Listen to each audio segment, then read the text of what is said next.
வணக்கம். மின்னல் 24 செய்திகளின் இன்றைய நாளிற்கான செய்தி தொகுப்பு. செய்தி ஆசிரியர் சபீனா சோமசுந்தரம். செய்திகளோடு இணைந்திருக்கும் நான் அனுஷா சீனித்தம்பி. முதலில் தலைப்புச் செய்திகள். இலங்கையில் வறுமை நிலைமை தொடரும் என ஜனநாயக மனித உரிமைகள் ஆணையாளர் தெரிவிப்பு. வவுனியாவில் பல்வேறு இடங்களில் நில அதிர்வுகள் பதிவு. கதிர்காமம் காட்டுப்பாதை திறப்பு தாமதத்தை கண்டித்து ஆலையடிவேம்பில் ஆர்ப்பாட்டம்.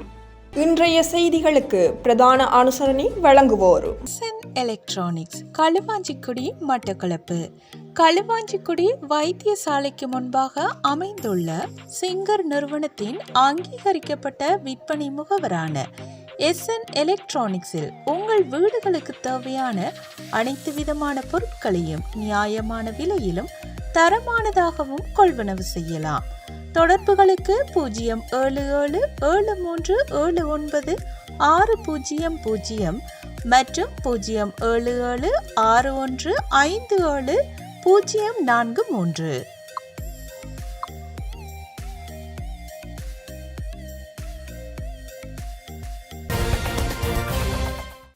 தொடர்வது விரிவான செய்திகள். திருகோணமலை கப்பல் துறை சரஸ்வதி வித்தியாலயத்தில் தரம் 5 கல்வி பயிலும் செல்வன் ரமேஷ் இத்திக உதார எனும் மாணவன் கடந்த 14ஆம் திகதி அன்று பாடசாலையில் மாலை நேர வகுப்பு முடிவடைந்து வீட்டுக்கு செல்லும் வழியில் மோட்டார் சைக்கிளில் வந்தவர்கள் அந்த மாணவனை தாக்கியுள்ளனர். குறித்த சம்பவத்திற்கு நீதி கோரி அப்பகுதி மக்கள் இன்று புதன்கிழமை காலை பாடசாலை முன்பாக ஆர்ப்பாட்டத்தில் ஈடுபட்டனர். ஆர்ப்பாட்டம் இடம்பெற்ற இடத்திற்கு திருகோணமலை வலய கல்வி பணிப்பாளரும் போலீசாரும் வருகை தந்திருந்தமை குறிப்பிடத்தக்கது. இலங்கை அரசாங்கம் கடைபிடிக்கும் பொருளாதார கட்டுப்பாடுகளில் பாதக விளைவுகள் குறித்து ஐக்கிய நாடுகள் சபையின் மனித உரிமைகள் ஆணையாளர் வோல்கர் டர்க் கருத்து தெரிவித்துள்ளார். மனித உரிமைகள் பேரவையின் 56வது அமர்வில் பூகோள ரீதியிலான நிலைமை அறிக்கையை முன்வைத்து உரையாற்றும் போதே அவர் இவ்வாறு தெரிவித்தார். பொருளாதார நெருக்கடியின் தாக்கங்களும் அதனுடன் தொடர்புடைய கட்டுப்பாட்டு நடவடிக்கைகளும் ஏழ்மையான மற்றும் வறுமை கோட்டில் உள்ள மக்களை அதிகம் பாதித்துள்ளதாக அவர் கூறியுள்ளார். இலங்கையில் 2021 மற்றும் 2023க்கு இடையில் வறுமை விகிதம் 13.1% இருந்து 25.9% வரையில் இரட்டிப்பாகியுள்ளது. மேலும் இவ்வாறான நிலை அடுத்த சில ஆண்டுகளுக்கு இதே மட்டங்களில் தொடரும் என எதிர்பார்க்கப்படுவதாகவும் ஐக்கிய நாடுகள் மனித உரிமைகள் ஆணையாளர் வோல்கர் டர்க் கூறியுள்ளார். மட்டக்களப்பு கொக்கட்டிச்சோலை பகுதியில் இன்று புதன்கிழமை 12 மணியளவில் விபத்து இடம்பெற்றுள்ளது. கொக்கட்டிச்சோலை போலீஸ் பிரிவுக்குட்பட்ட கொக்கட்டிச்சோலை பிரதான நகர் பகுதியில் அமைந்துள்ள மக்கள் வங்கி கிளைக்கு அருகாமையிலேயே இந்த விபத்து இடம்பெற்றுள்ளது. கொக்கட்டிச்சோலை போலீஸ் பிரிவுக்கு உட்பட்ட கொக்கட்டிச்சோலை பிரதான நகர் பகுதியில் அமைந்துள்ள மக்கள் வங்கி கிளைக்கு அருகாமையிலேயே இந்த விபத்து இடம்பெற்றுள்ளது. கொக்கட்டிச்சோலை பிரதான சாலை வழியே பயணித்துக் கொண்டிருந்த முச்சக்கர வண்டியும் உயர் ரக மோட்டார் சைக்கிளும் நேருக்கு நேர் மோதியதில் குறித்த விபத்து நிகழ்ந்துள்ளதுடன் விபத்தில் வாகனங்களில் பயணித்தோருக்கு சிறு காயங்கள் ஏற்பட்டுள்ளது. குறித்த விபத்து தொடர்பான மேலதிக விசாரணைகளை கொக்கட்டிச்சோலை போக்குவரத்து போலீசார் முன்னெடுத்துள்ளனர். வவுனியாவில் பல்வேறு இடங்களில் நேற்று செவ்வாய்க்கிழமை இரவு 11 மணியளவில் நில அதிர்வுகள் உணரப்பட்டுள்ளதாக தெரிய வருகிறது. பெரிய அளவில் அதிர்வுகளை உருவாக்காத மெல்லிய அதிர்வாகவே இதை கருத வேண்டியுள்ளதாக சர்வதேச நில அதிர்வுகளை ஆராய்ந்து பதிவிடும் மையமான வோல்கனோ டிஸ்கவரி தெரிவித்துள்ளது. மேலும் இலங்கை நேரப்படி இரவு 11:02 மணியளவில் குறித்த நில அதிர்வு இடம்பெற்றுள்ளதாகவும் வவுனியா மாவட்டத்தின் வடமேற்கு பகுதியின் 5 சதுர கிலோமீட்டர் பரப்பளவில் அதிர்வுகளை அதிகமாக உணர்ந்துள்ளதாக வோல்கனோ டிஸ்கவரி தெரிவித்துள்ளது. அம்பாறை மாவட்டம் ஆலையடிவேம்பு பிரதேச அனைத்து இந்து ஆலயங்களின் ஒன்றியத்தினர் கதிர்காம பாத யாத்திரை காட்டுப்பாதை திறக்கும் திகதியில் மாற்றம் ஏற்பட்டமையை கண்டித்து ஆலையடிவேம்பு பிரதேச செயலகம் முன்பாக கவனஈர்ப்பு ஆர்ப்பாட்டத்தை மேற்கொண்டிருந்தனர். தொடர்ந்து ஆலையடிவேம்பு பிரதேச செயலாளர் மற்றும் சம்பந்தப்பட்டவர்களுக்கு கோரிக்கை மகஜர் கையளிக்கப்பட்டது. கதிர்காமம் ஆலயத்தின் ஆடிவேல் உற்சவம் எதிர்வரும் ஜூலை மாதம் நடைபெறவுள்ள நிலையில் ஆலயம் நோக்கிய பாத யாத்திரையினை மக்கள் தற்போது ஆரம்பித்துள்ளனர். எதிர்வரும் 30ஆம் திகதி லாகுகல பிரதேச செயலாளர் பகுதியில் அமைந்துள்ள உகந்தை காட்டுப்பாதை பக்தர்களுக்காக திறக்கப்பட்டு ஜூலை 11ஆம் திகதி மூடப்படுவதாக அம்பாறை மாவட்ட அரசாங்க அதிபர் தலைமையில் கடந்த 7ஆம் திகதி அன்று உகந்தை முருகன் ஆலயத்தில் நடத்தப்பட்ட கூட்டத்தில் தீர்மானிக்கப்பட்டிருந்தது. அதனைத் தொடர்ந்து கதிர்காமம் ஆலயத்தில் கடந்த 10ஆம் திகதி நடத்தப்பட்ட கூட்டத்தில் உகந்தை காட்டுப்பாதை திறக்கும் திகதி பிற்போடப்பட்டு எதிர்வரும் ஜூலை மாதம் 2ஆம் திகதி காட்டுப்பாதை திறக்கப்பட்டு 14ஆம் திகதி மூடப்படவுள்ளதாக மொனராகலை மாவட்ட அரசாங்க அதிபர் ரத்நாயக்க அறிவித்திருக்கிறார். முன்னர் அறிவிக்கப்பட்டபடி 30ஆம் திகதியினை கருத்தில் கொண்டு பக்தர்கள் பாத யாத்திரை செல்வதற்கான ஏற்பாடுகளை மேற்கொண்ட நிலையில் இந்த திகதி மாற்றமானது மக்கள் மத்தியில் பெரும் குழப்பத்தினை ஏற்படுத்தியுள்ளதாக சமூக அமைப்புகள் தெரிவித்துள்ளன. காட்டு வழியாக பாத யாத்திரை மேற்கொள்ள தற்போது அறிவிக்கப்பட்டுள்ள புதிய கால எல்லை போதாமல் உள்ளதாகவும் பல சமூக அமைப்புகள் தங்கள் நிலைப்பாட்டை தெரிவித்து வருகிறார்கள். அந்த வகையில் ஆலையடி வேம்பு பிரதேசத்தில் அனைத்து இந்து ஆலயங்களும் கதிர்காம காட்டுப்பாதை திறக்கும் திகதியில் மாற்றம் ஏற்பட்டமையை கண்டித்தும் குறித்த தீர்மானத்தில் மாற்றம் மேற்கொள்ளப்பட வேண்டும் என்பதை வலியுறுத்தியுமே கவனஈர்ப்பு மற்றும் சம்பந்தப்பட்டவர்களுக்கு மகஜர் கையளிக்கும் செயற்பாடும் முன்னெடுக்கப்பட்டது. திருகோணமலை நகரில் வீதியோர வியாபாரத்தை தடை செய்ய கோரி திருகோணமலை பொதுச்சந்தை வியாபாரிகள் இன்று புதன்கிழமை காலை 9:30 மணிக்கு மத்திய பேருந்து நிலையத்திற்கு முன்னால் ஆர்ப்பாட்டத்தில் ஈடுபட்டனர். அனுமதியற்ற வீதியோர வியாபாரத்தை உடனடியாக நிறுத்த அரசு உயர் அதிகாரிகள் நடவடிக்கை எடுக்க வேண்டும் என கோஷங்களை எழுப்பியும் பதாதைகளை ஏந்தியும் ஆர்ப்பாட்டத்தில் ஈடுபட்டனர். இதன்போது வீதியோர வியாபாரத்தில் ஈடுபடுபவர்களினால் தமது தொழில் பாதிக்கப்படுவதாகவும் அவர்கள் குறிப்பிட்டனர். ஆர்ப்பாட்டத்தின் இறுதியில் திருகோணமலை நகராட்சி மன்ற செயலாளருக்கு மகஜர் ஒன்றும் கையளிக்கப்பட்டது. கோவிட் தொற்று நிலவிய 2019ஆம் ஆண்டு காலப்பகுதியில் திருகோணமலை நகரின் பல பகுதிகளில் பலர் வீதியோர வியாபார நடவடிக்கைகளில் ஈடுபட்டு வந்தார்கள். இருப்பினும் அது வழமைக்கு திரும்பிய பின்னரும் பல பகுதிகளில் வீதியோர விற்பனையில் பலர் ஈடுபட்டு வருவதை அவதானிக்க முடிகின்றது.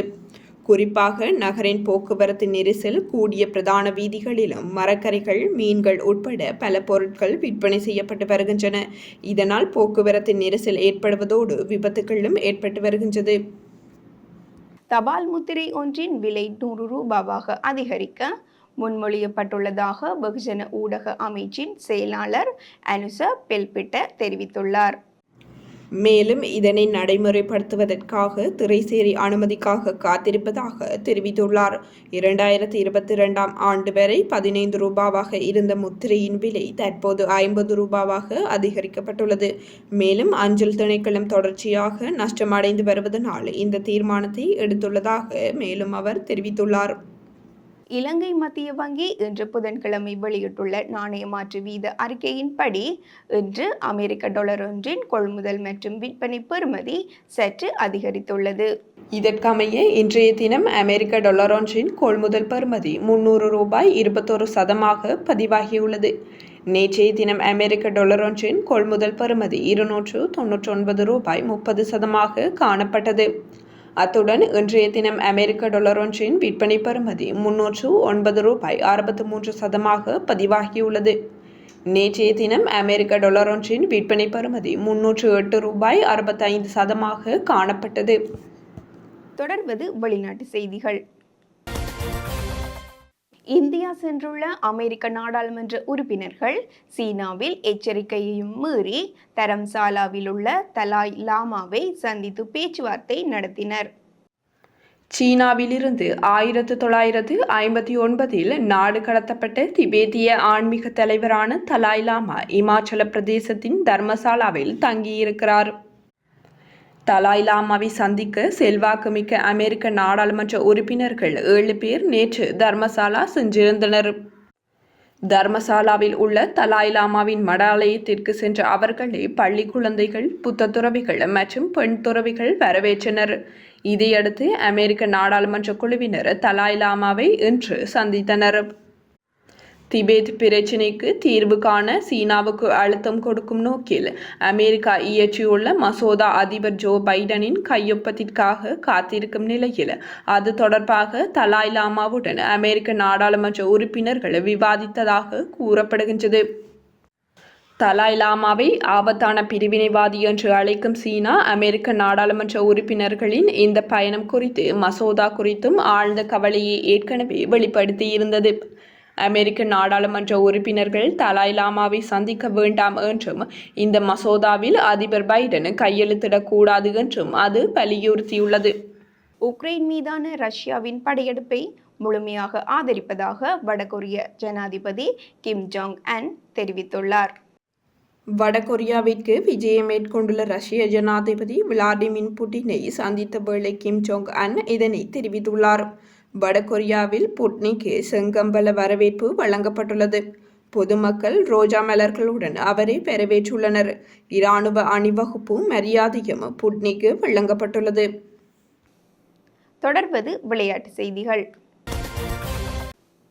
இலங்கை அணியில் வீரர்கள் சரியாக விளையாடாததால் 2020 உலகக்கிண்ண கிரிக்கெட் போட்டிகளில் இருந்து விலக நேரிட்டதாக இலங்கை அணி தலைவர் வனித்து ஹசரங்க தெரிவித்தார். ICC 2020 கிரிக்கெட் போட்டியில் கலந்து கொண்ட இலங்கை அணி இன்று புதன்கிழமை காலை இலங்கையை வந்தடைந்தது. இதன்போது ஊடகங்களுக்கு கருத்து தெரிவித்த அவர், இலங்கை அணி வீரர்கள் சரியாக விளையாடவில்லை, இதனால் போட்டிகளில் இருந்து விலக நேரிட்டது. அணித்தலைவர் மற்றும் வீரர் என்ற ரீதியில் இதற்காக நான் வருந்துகிறேன். நாங்கள் என்ன தவறு செய்தோம் என்பது எங்களுக்கு தெரியும். நாங்கள் சிறப்பாக விளையாடவில்லை. துடுப்பாட்டம், களத்தடுப்பு மற்றும் பந்துவீச்சு ஆகியவற்றில் நாங்கள் ஒரு அணியாக சிறப்பாக செயற்படவில்லை என அவர் குறிப்பிட்டுள்ளார். இத்துடன் இன்றைய நாளிற்கான எமது செய்தி தொகுப்பு நிறைவடைகின்றது. வார நாட்களில் மாலை 6 மணிக்கு எமது செய்திகளை எதிர்பாருங்கள். மேலதிக செய்திகளை பார்வையிட www.minnal24.com என்ற எமது இணையதளத்திற்குள் பிரவேசியுங்கள். SN electronics, Kaluvanchikudy, Batticaloa. களுவாஞ்சிக்குடி வைத்தியசாலைக்கு முன்பாக அமைந்துள்ள சிங்கர் நிறுவனத்தின் அங்கீகரிக்கப்பட்ட விற்பனை முகவரான எஸ்என் எலக்ட்ரானிக்ஸில் உங்கள் வீடுகளுக்கு தேவையான அனைத்து விதமான பொருட்களையும் நியாயமான விலையிலும் தரமானதாகவும் கொள்வனவு செய்யலாம். தொடர்புகளுக்கு 07773796000 மற்றும் 07761570443.